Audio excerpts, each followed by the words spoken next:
I'm Jonathan Yeo. My day job is painting faces. The idea of the painting is, regardless of what else you're doing and what other stories you're telling, you want to make sure you've captured that person. I mean, with this King Charles portrait, people either like it or they made really horrible comments. When you do a commission of someone who's so much in the public eye as King is, you expect a bit of interest, but the scale of obsession about it was extraordinary. I don't just paint sort of famous people. That's probably only about 20% of what I do. I often paint friends, family, and sometimes people I meet who I just think are interesting. What you're looking for in a subject is someone who is interesting and also has an interesting face. Do you have someone that after you paint and you just couldn't wait to kick them out? Yes, quite a few. I can't tell you who they are. But So did you kick them out?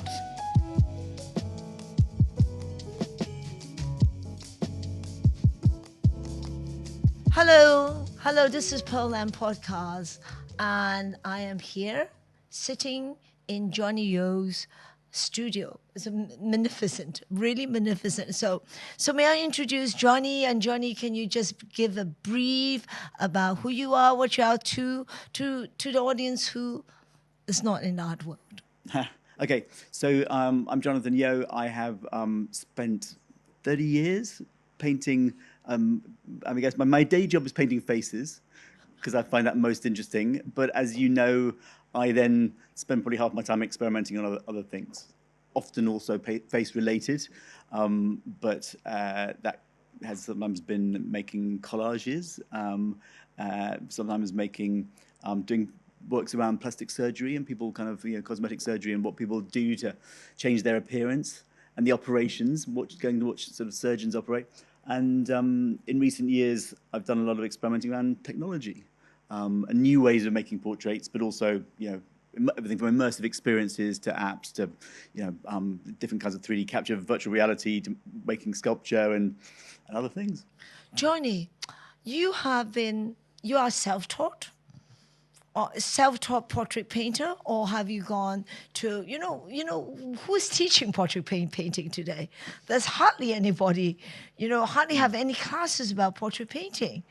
Yeah, it's funny, and people always ask me with a bit of suspicion about being self-taught. And I'm self-taught in the sense that I didn't go and do an art degree. Obviously, I did painting at school when I was a kid, and I carried on doing life classes through my sort of early years. But I didn't do an art degree.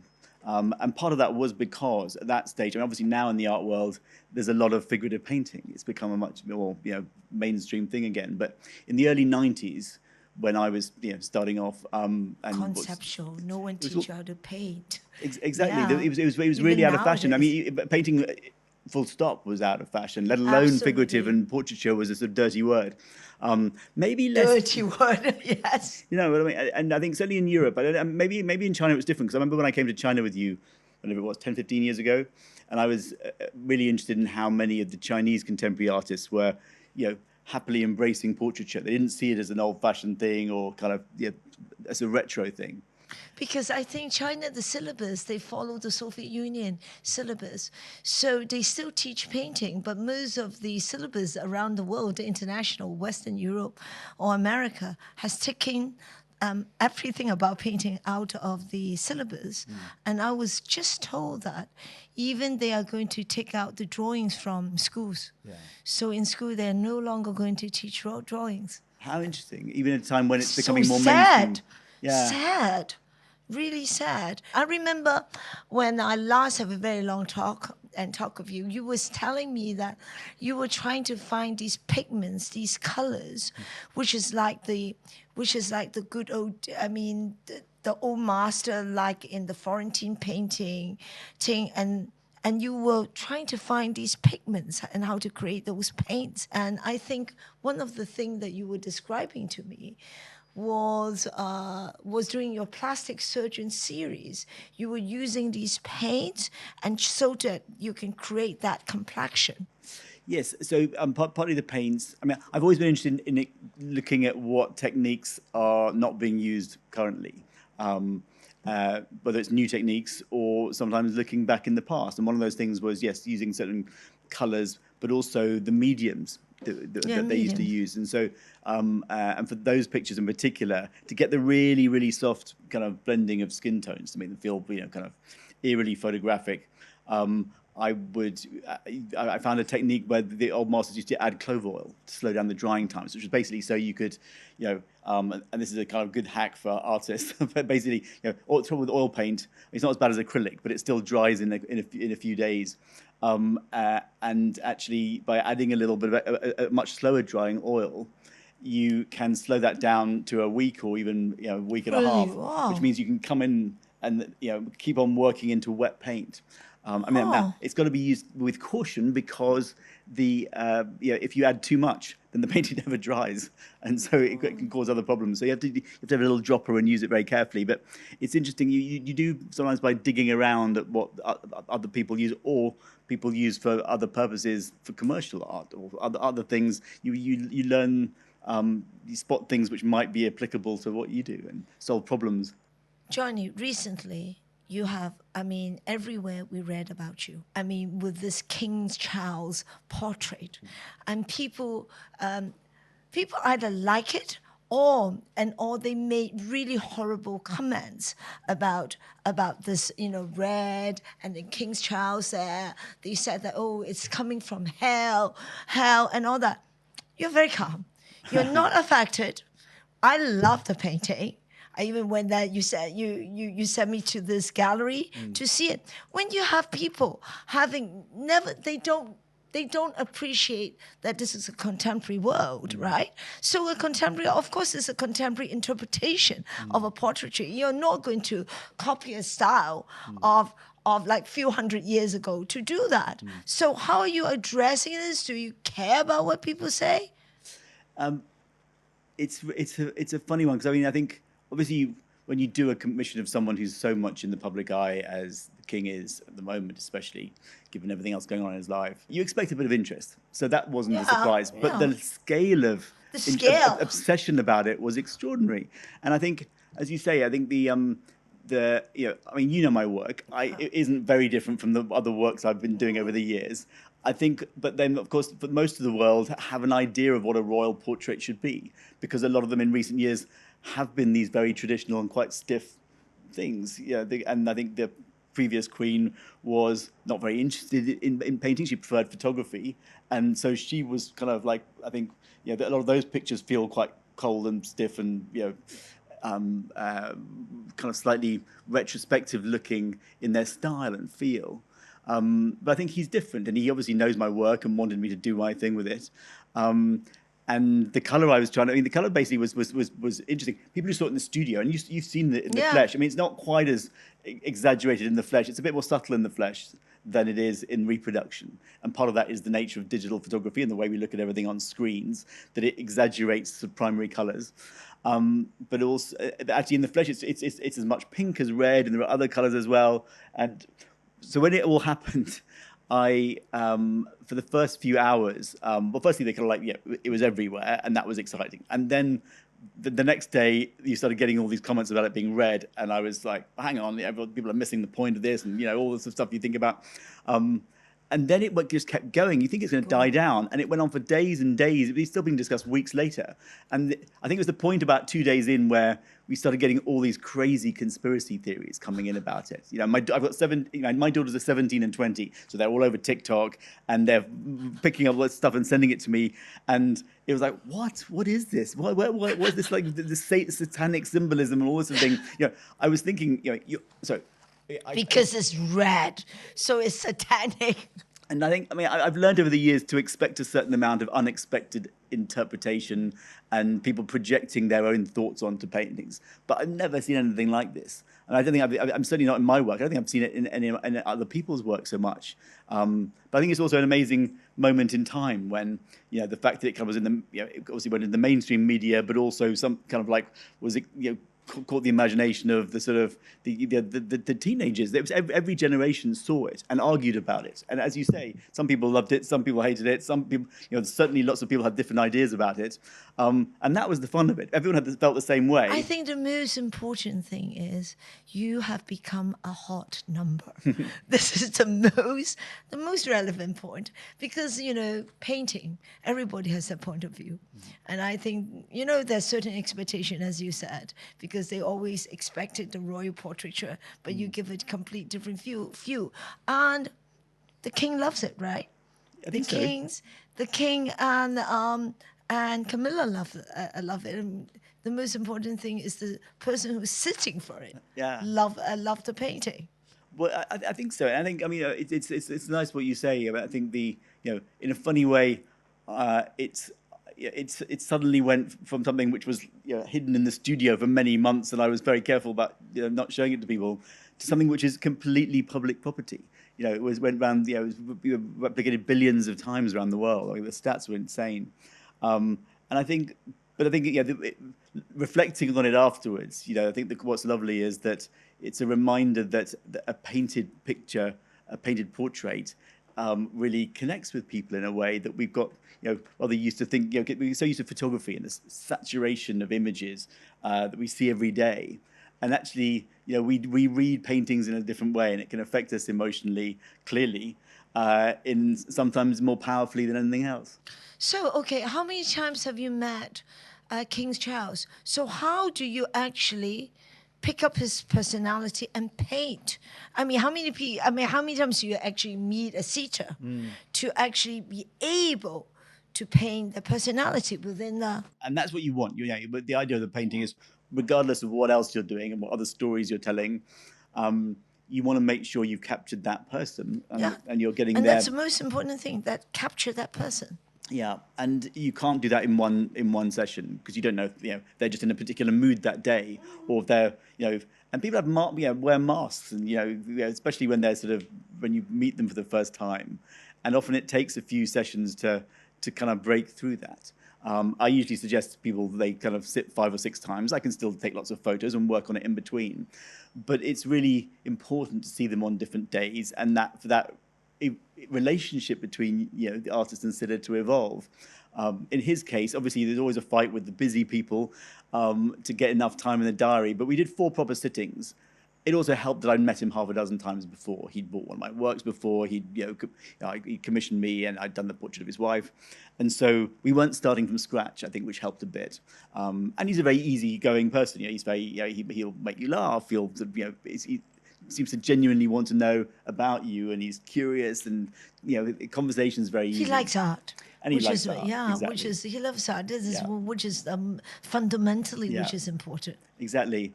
And so I think the sittings were easygoing, and he also let me sit in on a couple of his meetings to watch him doing other things, which is always interesting. And so it was just enough, I think, to get a feel for who he was, which I hope I did, and get a sense of this human being amidst all the kind of craziness of the world he's in. You're a portrait painter, so what is the most important thing as a successful portrait painter to capture? Well, I think a bit of it you kind of pick up over the years on, you accidentally learn by sometimes getting it wrong, and you work out a way of allowing them to sort of show you who they are. And then you try and show some of it in their face. You obviously make decisions about, what they're doing in the picture and what the composition is and where they're looking and that sort of thing to help. And how you light it is very important.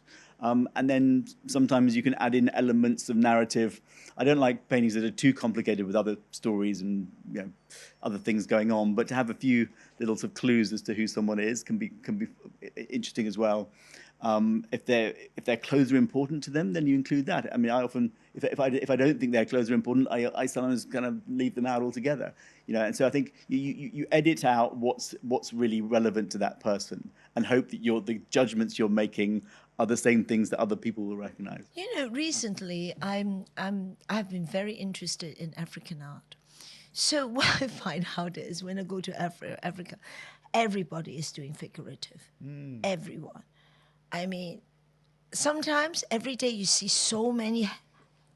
face, head, and all that, you just cannot see one from another. So what makes what makes you different, Johnny, is when we come and see, you have this pale face and the color that you use and all that. So it gives you a very different signature characteristic of what you do. So since when did you have that?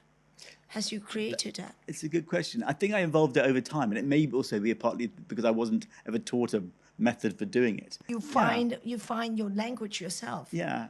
And I think that, I mean, partly this is like one of the things I do. I think the kind of what people would recognize is the fact that I focus on some areas and not others and leave some suggested or abstract.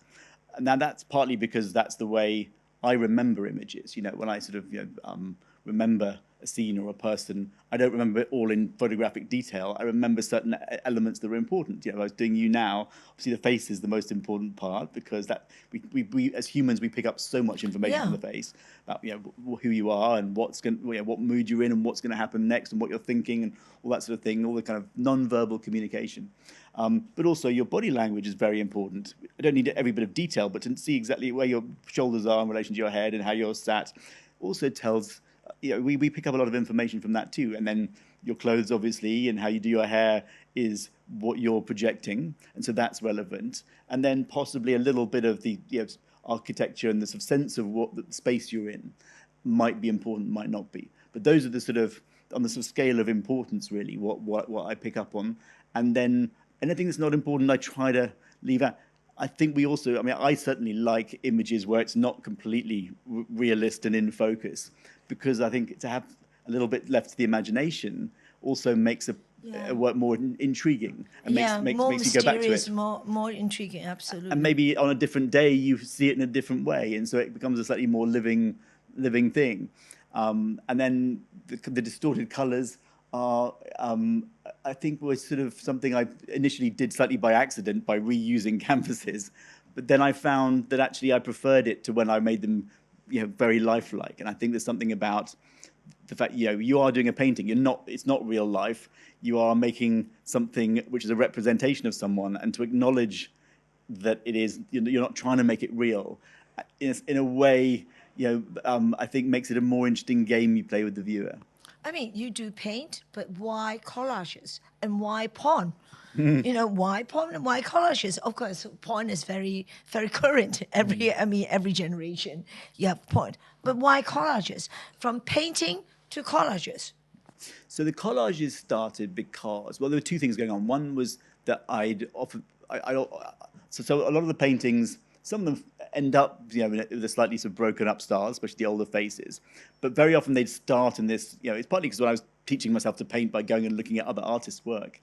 One of the periods I really loved was the sort of cubists and sort of, kind of early expressionist paintings. And so that work influenced my own painting early on. And I'd still, to this day, if I'm working very fast or doing an initial study of a face or a figure, will paint in that sort of, kind of way that looks like, a bit of a patchwork. And so I thought one day, it would suit collage. And then, of course, there's a natural kind of progression of thinking as well. If you're making a collage of human faces and bodies, then the obvious medium to use is pornographic magazines, because it's all skin tones. And so I had this idea, but then there wasn't a particular reason to use it, because I didn't think any of my sort of normal portrait subjects would thank me for making a collage of them out of porn instead. But I had this commission, which was for President Bush, which is in the kind of nearly 20 years ago now, which I'd started and they'd got in touch with me about. And how did you and Bush connected? Well, and in the end, I never met him. They came to me about doing this commission for the Bush Library, Presidential Library, and I had to send all this information about me and answer all these questions and send these preparatory sketches and stuff. So I was looking at all these images of him. And then when he won his second term, it kind of went quiet and they wouldn't return the calls and everything. And I was thinking, I've wasted my time on this. So it sat on the shelf for a while. And then one day I thought, well, actually, let's have a go at the collage. And that would be, I don't mind doing it of him, because I don't really care if I upset him or the people who commissioned it. So you use the porn. Exactly. And the initial idea was to, if it went well, Firstly, I didn't think it would take very long, which I was wrong about. It was very slow because you have to sort of like, basically make all the decisions you make doing a painting color and then tone. do it all over again with finding the pieces of paper in the magazines that match the colors, and preferably ones where you can also see a little bit of detail of what's going on so you know it's from pornographic magazine. Otherwise, you lose the fun of that. Anyway, so it took a long time. But actually, it turned out better than I expected. And my idea was, well, maybe I'll actually send this over to them and see if they notice. Maybe they'll put it up on the wall and won't notice it straight away. So that was my plan. But in the end, what happened was I had Steve Lazaridis, who you met, came around the studio and one day with Damien Hirst and various others, and they saw it and said, we should do something fun with this. And so he ended up. So that was about 2007. So it's just the start of things going viral. It hadn't happened to any of my work before, but because Steve was doing Banksy and all the street artists at that time, and had this network of underground websites and bloggers and everything. So it went all over the world in a couple of days, and so which was fun. But it's lost the element of surprise because obviously the White House were getting rung up for comments about it. I love it. I love the story. Okay, so you've done that. I thought that for a portrait painter to do this is quite avant-garde. Then next thing, when I met you at the time, you have just completed your plastic surgeon series. So don't you think that now is more appropriate than during the time? Because now, I mean, doing plastic surgery is so common. So what makes you do the plastic surgery series? That's a good question. So it was actually one of my surgeon friends who was a kind of artist in his spare time who pointed this out to me, and I thought he challenged me. He said, if Leonardo was alive now, this is the subject matter he would be most interested in, because it's cutting edge of medical science on the one hand, but it's also unnecessary. People aren't doing it to fix problems, fix something that's wrong with them. They're making changes to their body, which are aesthetic judgments about what's going to make them happier, and sometimes it's actually the aesthetic judgment of the surgeon rather than the subject. So that bit was interesting. There was also the interest that when he started showing me the kind of pictures and the material and the patients, and showing me that before the surgery they mark the bodies with what they're going to do. And I liked that particularly because that was, on the one hand, obviously, it's literally a surgeon as an artist making, using the human body as a canvas. But then, of course, there's the slight implied, violence, really, of the fact that these casual sort of felt tip marks were where a knife was going to be going through a few hours later. And so you had this sense of the impending, drama to come. And then I also obviously liked the idea of being allowed in to watch the cosmetic surgery operations, the facelifts, because I've spent so much of my life watching, looking at faces from the normal way around, see how they work underneath. I thought would be really interesting, which it was. But I think so all these reasons made me really keen to do it. But I think in the end of the day, what was most interesting and why I do go back to it every few years is that it's the psychology of it, which is one of the reasons people feel the need to do these procedures, which are expensive and sometimes risky, or don't always go according to plan. Or people get addicted to it and then sort of keep doing it. There's so many elements of psychology. What are the pressures we feel from society, or is it do we feel it from ourselves? I think everyone's obsessed with sort of aging, and that seems to be the underlying kind of common theme. But also then you dig a bit deeper and find that there's different parts of the world people do different things. In Europe people want to do it, but they make it as subtle as possible because they don't want to advertise the fact they've been doing it. But in actually Eastern Europe or Brazil and places like that, they're very happy for it to be noticeable because it's a fashion thing. So that was really interesting, and then that you get the sort of trends of slightly different looks in the sort of mid-noughties. It was like to have massive obvious breast enhancements and certain things which were sort of of the time, and then it went the other way. And then in recent years, it's been much more about sort of gender reassignments and kind of things surgery to do with sort of other things going on in society. People kind of removing traces of their sexuality at all by removing their nipples and things like that recently. So I think there's an interesting thing where this surgery is actually a predictor of cultural shifts in society. Wow. Okay, then I saw your recent work when I last came. I really like it. And then explain, because you're using a lot of technology as well to Yes. create those work. So explain those work, because it's really interesting, because I always thought, oh, Johnny is portraiture. I want to do a show with Johnny, but portraiture is not really my gallery thing. And then when I saw those, I thought, brilliant.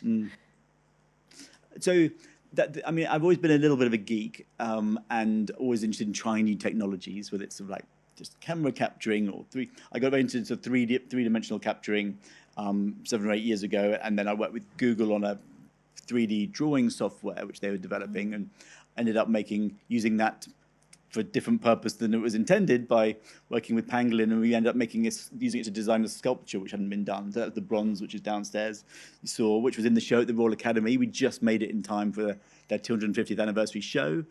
And so I carried on experimenting with the ways of using new technologies to do portraiture in different ways. And those works, the latest lot of work, has actually been experiments going on for several years, but it's around you doing 3D capture but getting it wrong. So using handheld 3D scanners and deliberately messing it up so that the algorithms can't work out what it's trying to capture.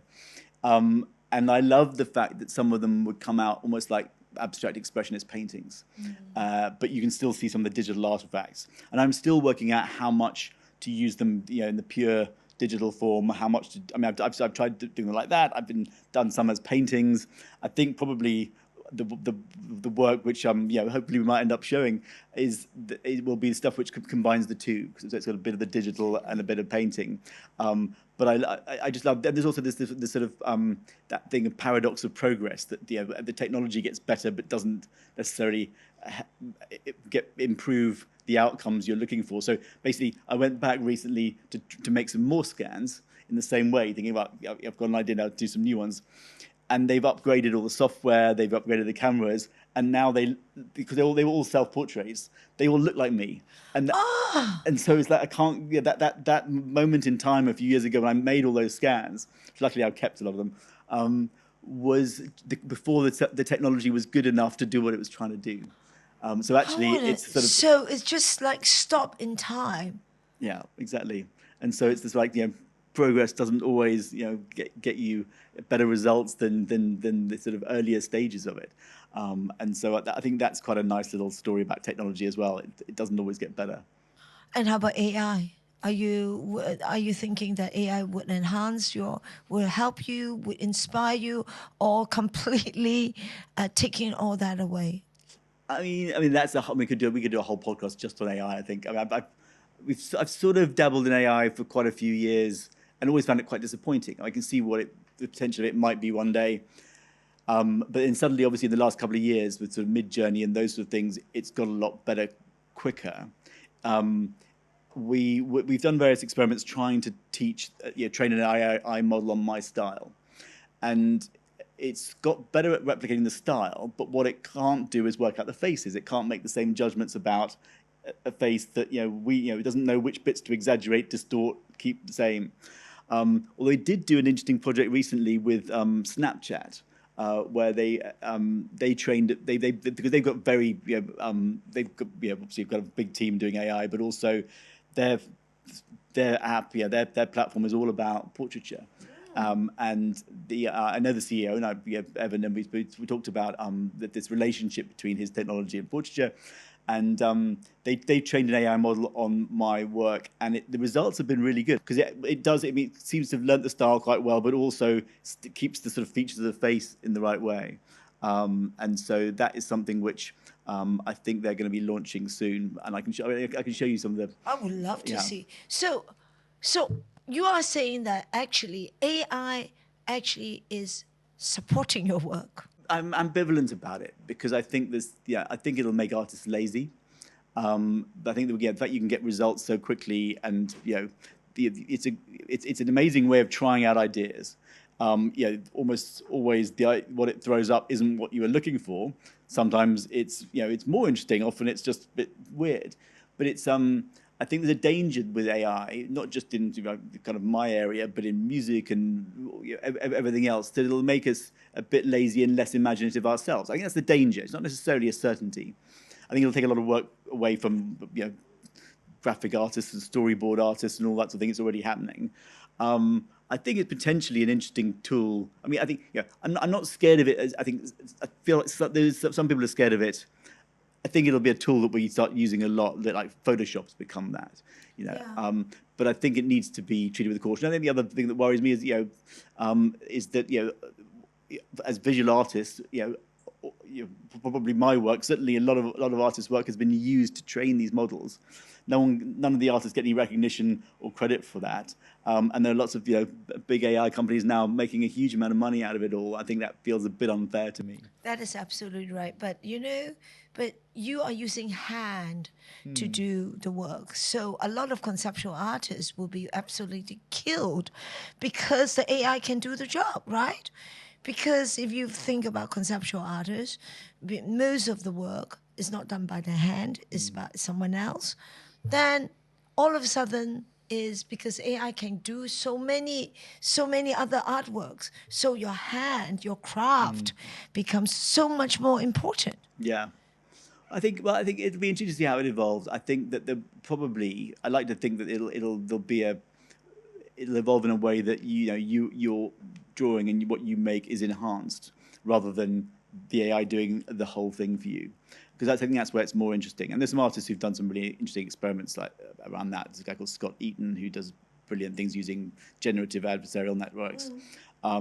You've got artists. I mean, also obviously there's people like Rafiq Anadol who are doing something quite different. Again, I remember going to his studio in LA before COVID and being amazed at the sort of scale of his. Oh, did you see his work when he was doing it 2 years ago here? Yes, I've seen that one. The Lux or whatever. Yeah. It was amazing. How do you see portraiture going to be in the next centuries? That's a really interesting because, question. We have the photograph. Yeah. When the photograph came out, all the portraiture styles change. And you don't need to paint people as it is. You paint the character, the personality, the spirit, whatever. Yeah. So the realistic, whether the portrait looks realistic or not, is no longer important. But what you are doing is you're taking the classical way of interpreting, but you put something different in. So what do you think in the future with the AI, with all that thing, with all that technology coming out? Yeah, I think it will change, but I think some things will stay consistent. So, and I'm one of the other hats I wear is I'm on the board of the National Portrait Gallery in London, and one of the things we're having to think about at the moment is how to anticipate how AI and other technologies are going to affect the kind of position and portraiture in the coming years and the type of work that's going to be made. It's difficult. I'd say if I was to make general predictions, I'd say that our relationship with photography will shift. I think it's already happening because it's happening. It's become so much more disposable and every day. I take my kids to the National Portrait Gallery and they're not really interested in looking at photos because they see them as disposable things that they just like go through your social media feed. They love the paintings, the sort of physical things that have been made. And I think there'll be so many new ways of capturing that the photography will seem, I think, as a sort of slightly, will seem like a 20th century thing. If I was to make a prediction, I'd say that the three-dimensional world will become a much bigger thing in the 21st century. Absolutely. So sculpture, architecture, virtual works. I think it'll get so much easier to 3D film. Exactly. I think basically it's been harder. You needed more resources in the 20th century to make 3D works. It was expensive. You needed space. You needed the materials. And you needed to be someone to believe in this sort of vision that you had. Whereas you'll be able to design things really fast in VR, show it to someone, and if they commit to it, then you can make these fabulous things. And there'll be more ways of viewing them. We just got the Apple Vision headset, which they sent us. It's very heavy. I tried on. It's a bit heavy. It'll get better in the next few years, and people will start using these things like they use their phones now. And I think that will change the sort of content we can consume in lots of ways. In terms of how portraiture changes, I like to think that there's still going to be a sort of a value in the authenticity of the sense of like something that's been made as a document of a relationship between two people. It'll get easier and easier to say Pearl Lam portrait in Jonathan Yeo or Pablo Picasso or Mark Quinn or whatever the style is, and it'll come out, spit it out like that. But I think that it'll be lacking that sense of the real experience that was there, and the AI, I think, is many decades away from really, really thinking and understanding the emotional, the understanding we have and the baggage we bring and the cultural references we have when making something. It's just a remix engine, basically. So I think that the kind of, the human... Interesting, huh? Yeah, the document of the human relationship being done in a way, but I suspect it'll end up constantly reacting to new technologies and, kind of weaving a way around it. Because in a contemporary world, you always evolve in accordingly with today's technology. Yeah, right. Exactly. Johnny, you have been painting all these prominent figures and all these, famous people. So who will be the one that you really wanted to paint? Give me a word per person, and how long do you need to know that person, sit with that person, that you can paint their emotional level or the personality reflecting? I should have an answer for this because I do sometimes get asked. I don't go around with a sort of like a hit list of people I'd like to paint more than others. I guess there's certain types. I think I'm interested in sometimes accidental political figures, people who've ended up affecting the world, but not necessarily by choice. I painted Malala Yousafzai and Doreen Lawrence and a few others who have become influential figures. I guess at the moment you look at people like Greta Thunberg or Zelensky, and people who kind of like been thrust into positions or kind of like ended up in positions where they're becoming sort of actors on a world stage. I think the things I enjoy most is painting other artists. In terms of just the process itself, because I always learn stuff from it. Peter Blake and Damien Hirst and Grayson Perry and various other artist friends. I'm always trying to persuade Tracy Emin to sit for me, but she's kind of she hasn't succumbed so far to my persuasion. But there are quite a few artists, some of like Tracy who I know, but also others who I don't know. I like their work, and I'd be really interested to see how they're what they're like to spend time with, and whether part of the process is you discover who people are, and generally you like them more at the end of it, but sometimes you like them less, or they turn out to be very different from what you expect. Do you have someone that after you paint, have several sitting and you just couldn't wait to kick them out? Yes, quite a few. I can't tell you who they are. So did you kick them out? Well, I've certainly kind of rushed to finish things when I haven't been enjoying them. But that doesn't happen so much. That was more early in life, I think, because nowadays I'm obviously in the kind of lucky position that there are a lot more people wanting me to paint them than I've got time to do. I can't speed up just because more people want it, which means I end up being a bit more choosy about who I paint, and so I try to either make sure they come, that someone I know knows them, or if they come to me cold, that I get them on the phone or get to meet them and just get a sense of them before committing to it, because usually the sort of people who come and think of doing a portrait are sort of unusual and quirky and interesting people. But if you get it wrong, or worst of all, if you just find it boring, if there's no spark between you, then the process is boring, and it ends up with a bad picture, and it takes too long. And so you have to try and weed out the ones you don't think you're going to enjoy, basically. Every day you're going around and you must be seeing a lot of different faces, especially you're traveling around. Don't you want to paint one of those faces? And if you do, what do? You will go up to them and say, will you come for my sitting? Actually, I don't have time. I did a bit of that early on in life, and some people would often like think, who's this weirdo? These days I find I'm just staring at people, trying to figure out what's interesting about their faces. If I'm with my kids, they get embarrassed because I'm staring at strangers in public who then notice I'm staring at them. I should say I don't just paint sort of famous people. I mean, they tend to be the ones that get talked about, but that's probably only about 20% of what I do. I often paint friends, family, and sometimes people I meet who I just think are interesting, which inevitably what you're looking for in a subject is someone who is interesting and also has an interesting face. The two things often go together, but not always. But when you meet someone like that, you try and find a way of getting them in to be part of to be in a picture. Thank you, Johnny, for having us here, and it is a wonderful talking to you.